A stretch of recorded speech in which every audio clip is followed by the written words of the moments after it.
Hello and welcome to the Maroochydore Minute. My name's Dan Sowden. Thanks for joining me. Having approved pets at a rental property is always a consideration for both tenants and investors. We understand that our tenants have pets and obviously want to rent from a pet approved property.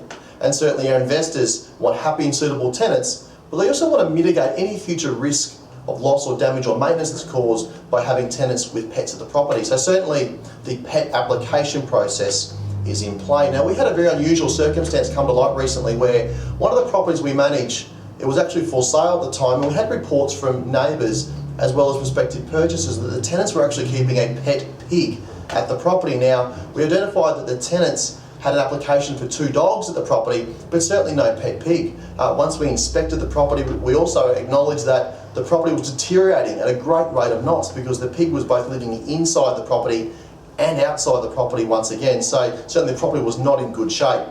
We informed the owner of this, of course, and the owner's instructions were pretty clear. Vacate the property, do not renew the lease. So we commenced the vacate process, and just recently the tenants have now sought to complain on social media about our agency around the way in which we've been doing that. Simply, we've been saying to the tenants, you need to leave the property in the same condition that you found it, and certainly at a bond standard is what we're required to vacate the property. So certainly, I think it borderline somewhere between unusual and ridiculous that a property can have 2 dogs and a pet pig and only about 600 square metres right in the middle of Maroochydore. So certainly this is no pig that you think is from Babe or from that movie in Hollywood. This is a large pig living at the property, and from the same social media account we're actually able to find a photo of the said pig as well.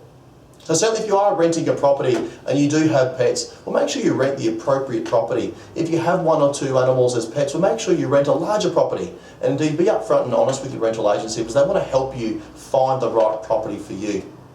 Well, my name's Dan Sowden from Ray White. I hope you enjoyed the Maroochydore Minute. We'll see you again soon.